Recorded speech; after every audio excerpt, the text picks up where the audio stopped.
rules of money that rich people know according to God's Word.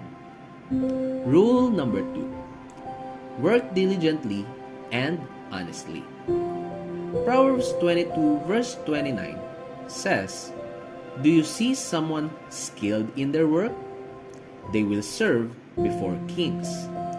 Wealth is often built through hard work, discipline, and integrity.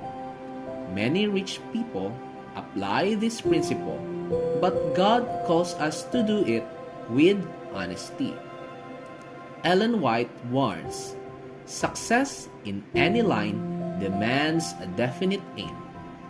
He who would achieve true success must keep steadily in view the aim worthy of his endeavor."